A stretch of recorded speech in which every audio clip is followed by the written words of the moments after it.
Аял уйдун куту, аял эне, аял сүйүктүү жар. Дүйнөдө эне бар үчүн жашоо уланып келет. 16 баланы 9 ай көтөрүп, жарык дүйнөгө алып келген Саламат Манаева тууралуу сөз кылалы деп турабыз. Анда бизден алыстабай, биз менен биргеликте болуңуздар.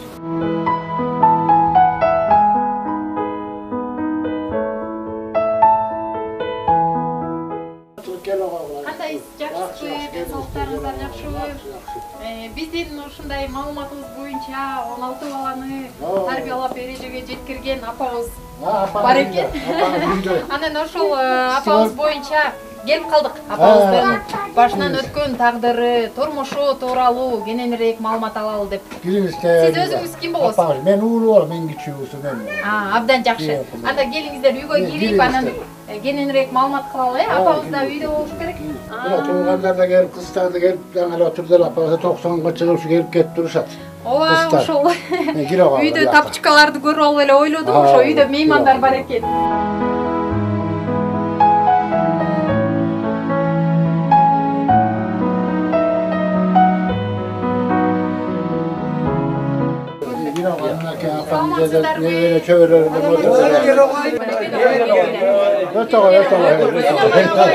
Апабыз үлгүлүү үй бүлө десем болот, анан ошо апабыздан кененирээк интервью алалы деп келип калдык.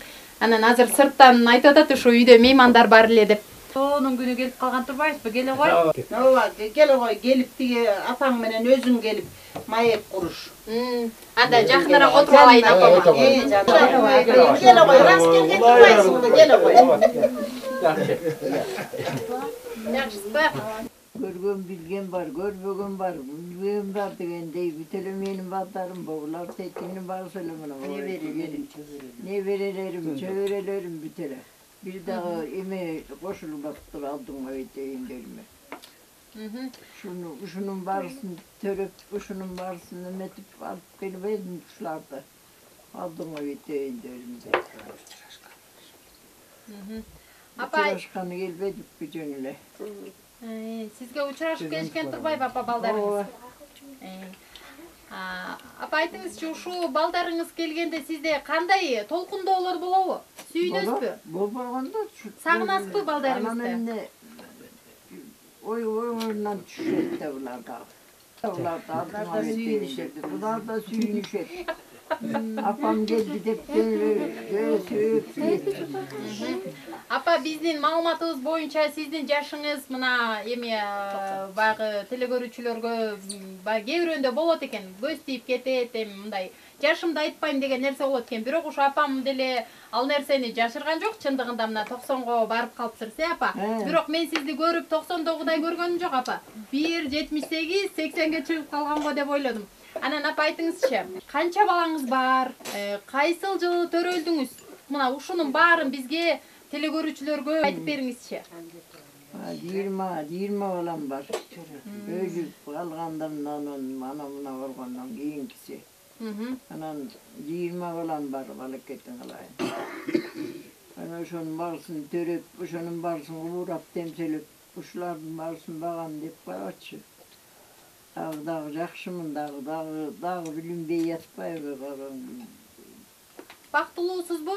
Анан эмне тиги ыр менен катышпайм да.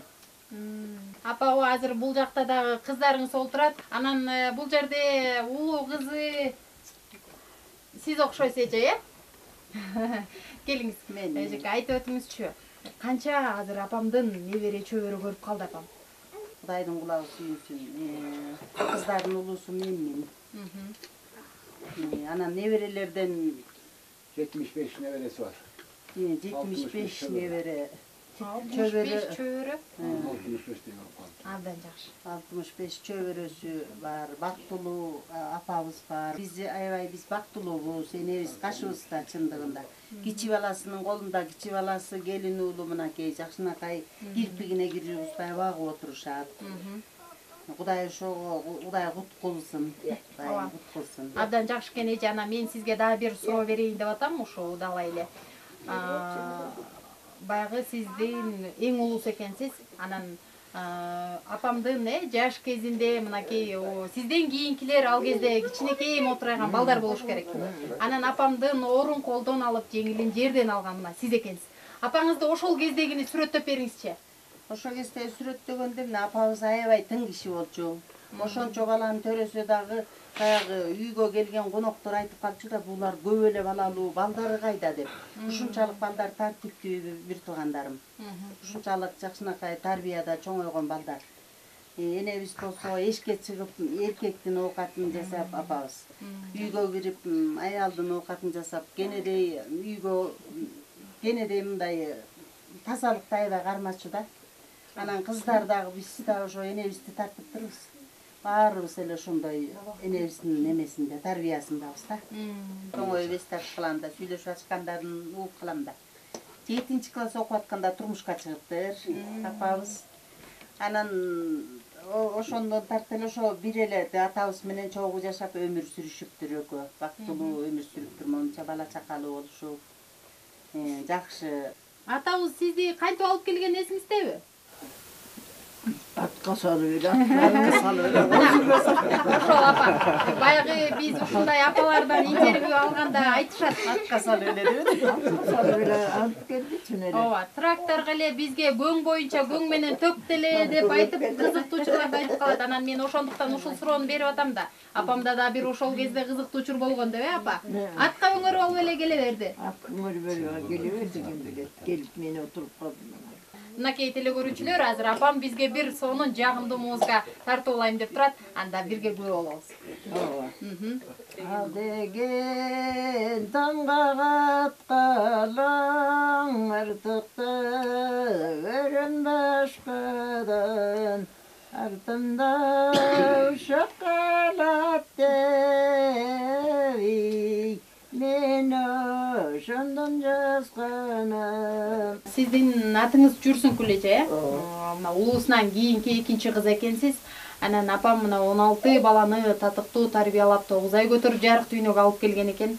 Анан айтыңызчы, азыркы күндө 16 эмес бир баланы дагы тарбиялаш өтө оор нерсе апа. Эжеке, аны баарыбыз жакшы билебиз. Анан азыр ошо айткым келет, апамдын кайсыл сапатын баалап айтып кетесиз?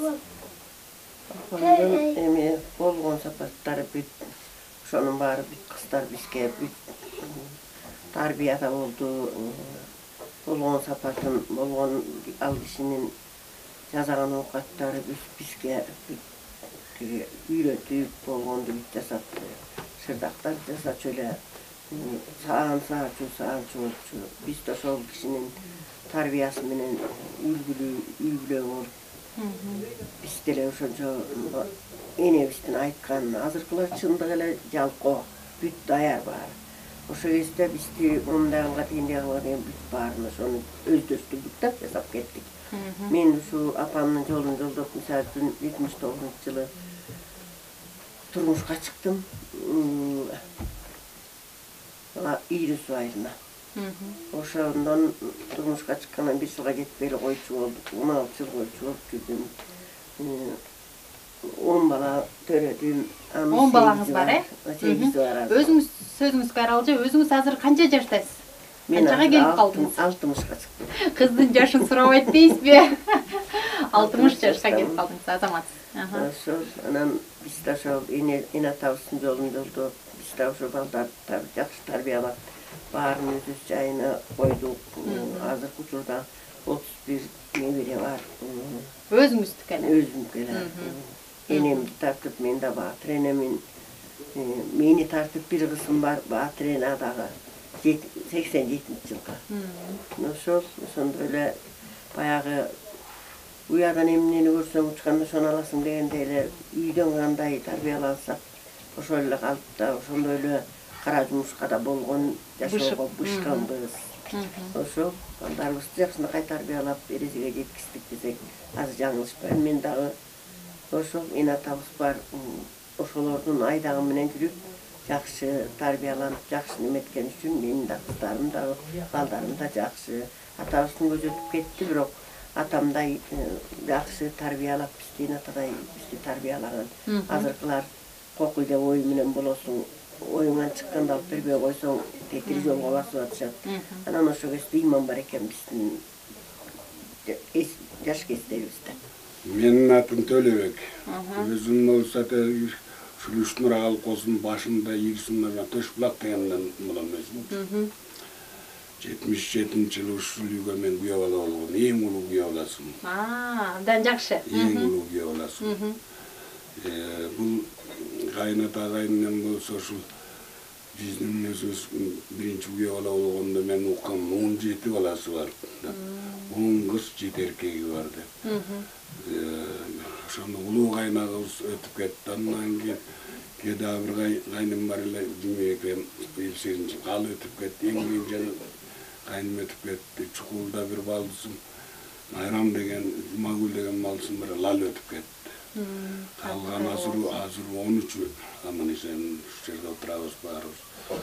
Апам кайната болсо 73 жашында өтүп кеткен.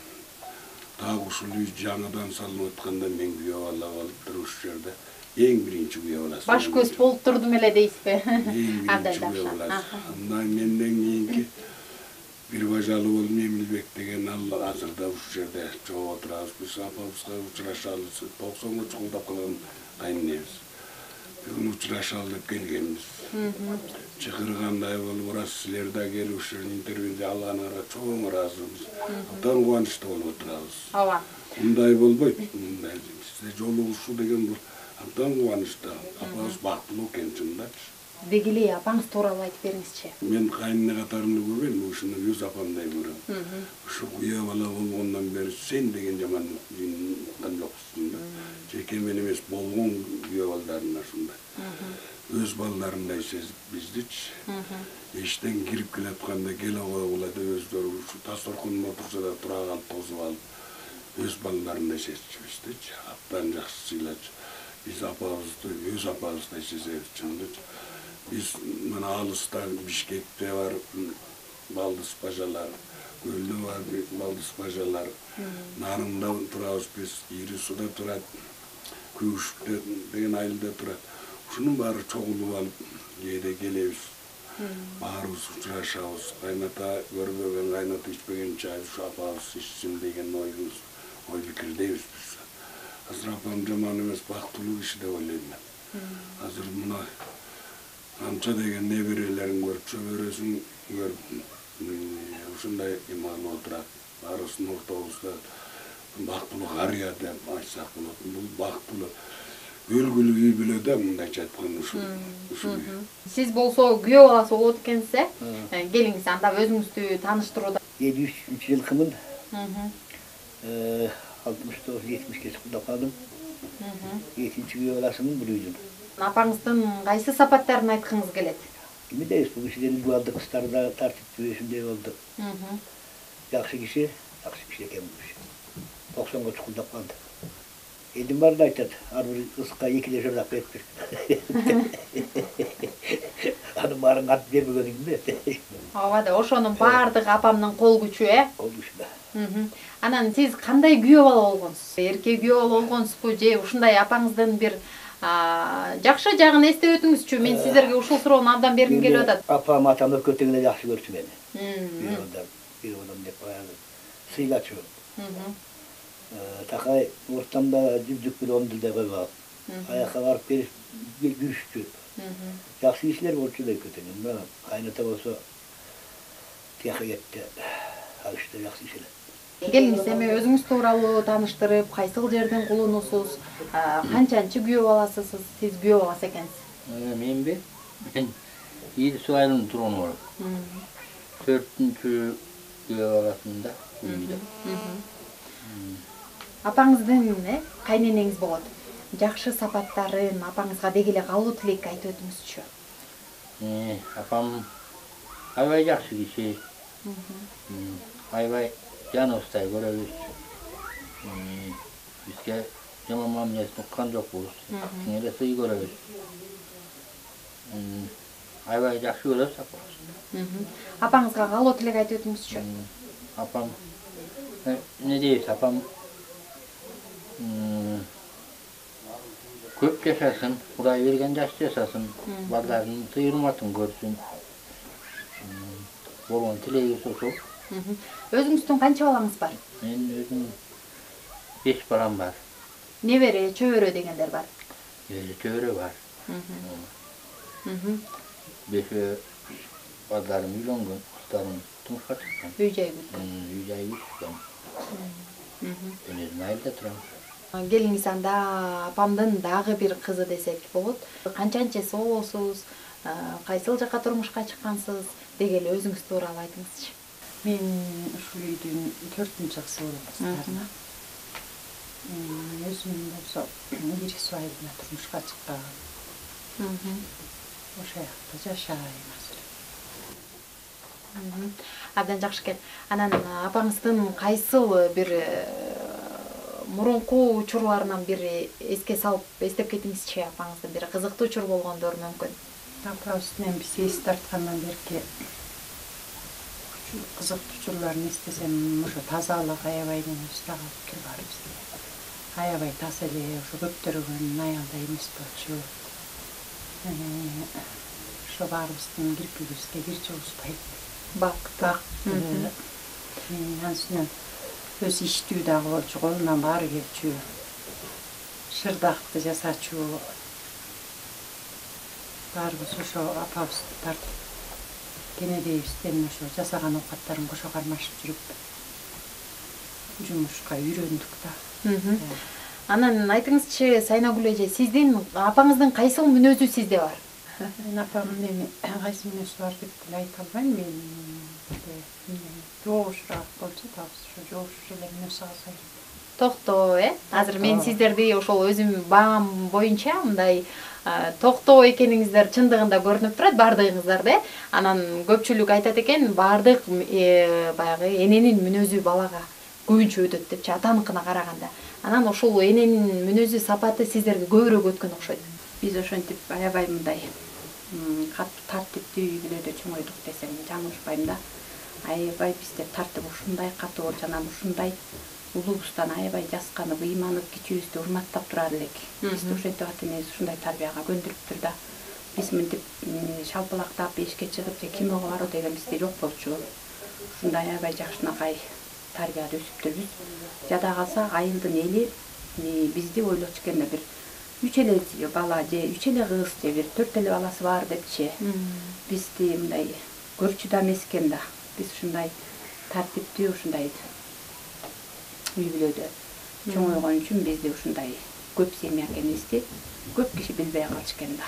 Мен эми көлдөн болуп, көлдүн Торайгыр деген айылында. 8-чи үй болосул көлдөн. Мен апам арасылык дегенде эми тың дегенде ачык айрым кызынан 8-чи кызын алдым эми мындай. Келгени менен жаман жакшы сөз уккан жокмун апам атамдардан. Келгенде балам деп сыйлагыла. Көп ажал болгон көп мен болгондо эле жакшы экен. Ушуну айтыңызчы. Кандай экен сизге? Азыр ортоңуздарда мамиле кандай? Мамиле баарыбыз бирдей эле жакшы баарыбыз. Бири бүт өжөктөр чоңойгондой эле жүрөбүз, качалабыз деле. Эч кимибиз бири-бирибизге таарынычыбыз жок. Баарыбыз бирге тамашалашып, бири-бирибиз өйдө бири-бирибиздей болбойбуз, баарыбыз бирдейбиз. Эжелер деле баарыбызды эме кылат. Жакшы.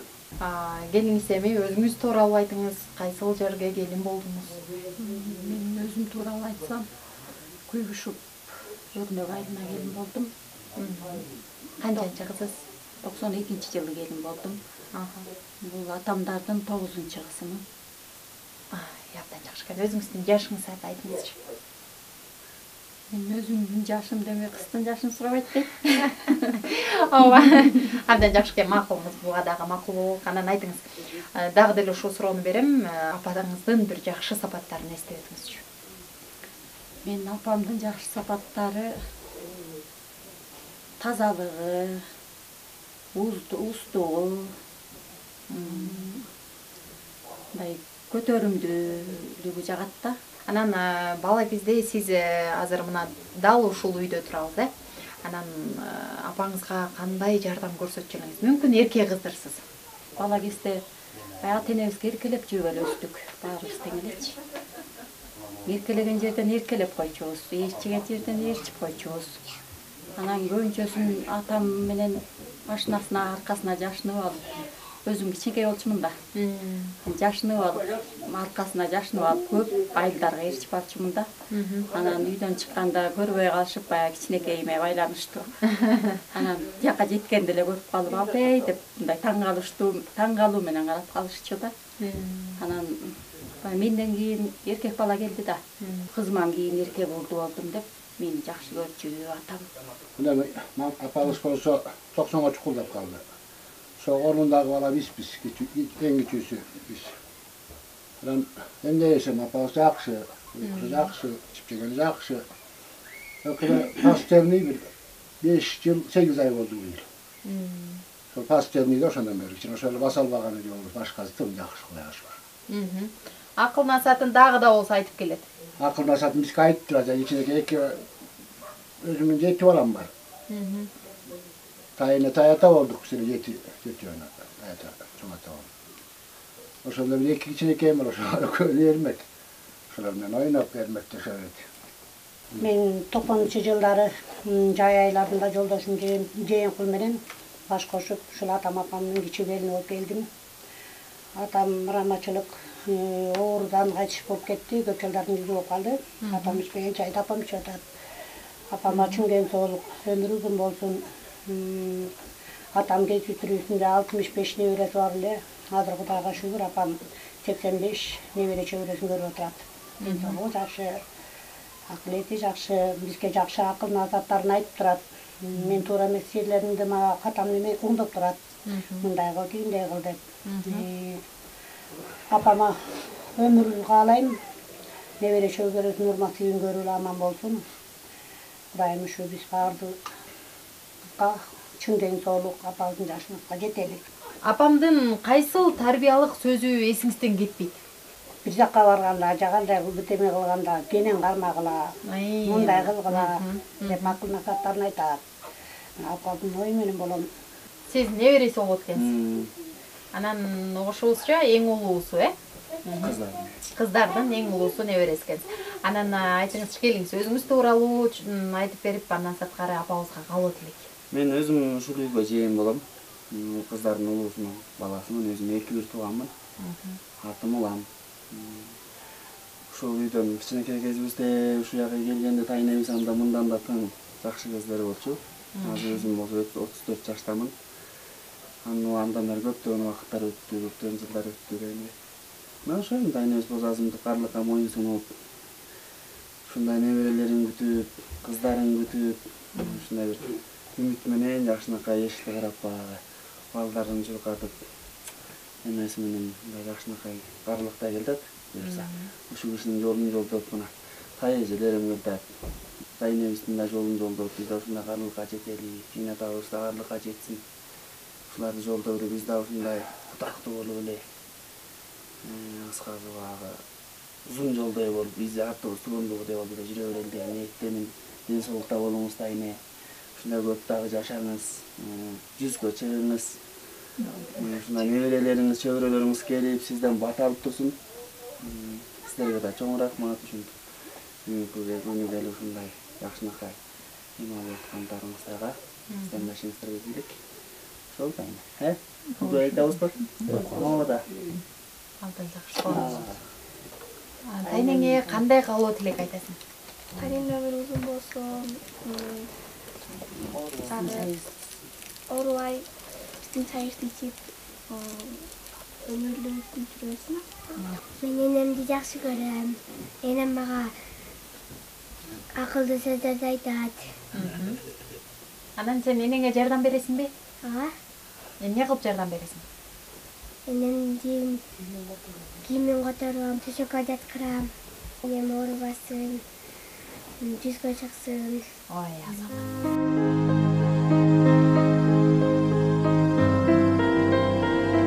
Энелер жашоо башат экендигин эч ким тана албайт. Алардын мээрими, камкордугу бүткүл ааламды тынчтыкка терметкен улуу күч. Балким жашоонун мааниси энелердин кадырын билүүдө катылган чыгар. Анын сыңары Саламат апа кылымдаша жашап, кайрытынан тайбай келгени балдарынын, кыздарынын энеге болгон акыбеттик эмгегине жараша болсо керек.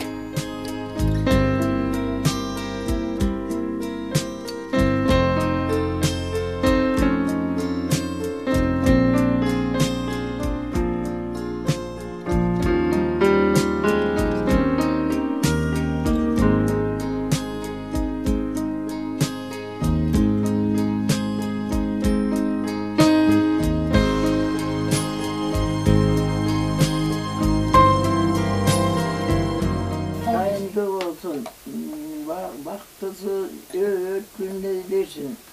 Ögünsü çala olmasın, örkündey versin. Ömürlü, baktılı bolgula, ömrün erolsun bolsun, ölşüne jayık bolsun deyince baldan ayrınayınlar. Tilegen tilegin erge jetkile, en yaşman ötküle. Amin.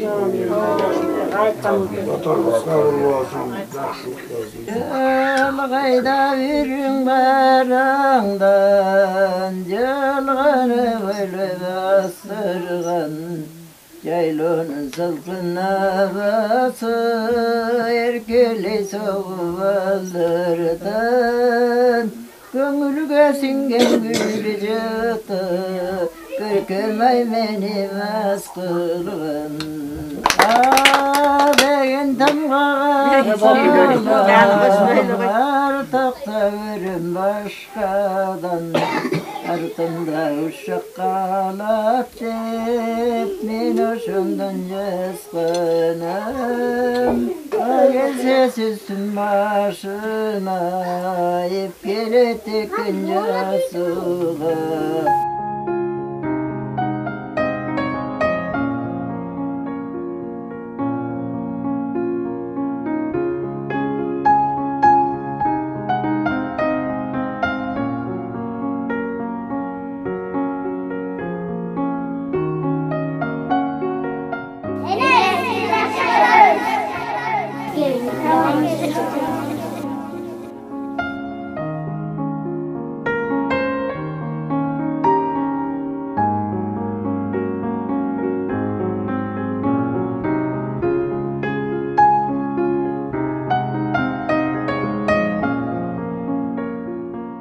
Ырыскыңдын бешигин атаң дешет, бейишиңдин эшиги апаң дешет, түнөгүңдүн жоктугун атаң ойлоп, жүрөгүңдүн оорусун апаң сезет. Бул ырсаптар ар бир энеге, атага таандык десек жаңылышпайм. Албетте, эне бар, жашоо бар, атаң бар, кадырың бар деп айткым келет. Айтылгандай, ата үйдүн түркүгү болсо, эне үйдүн куту. А демек энелер, аталар аман болсун демекчимин.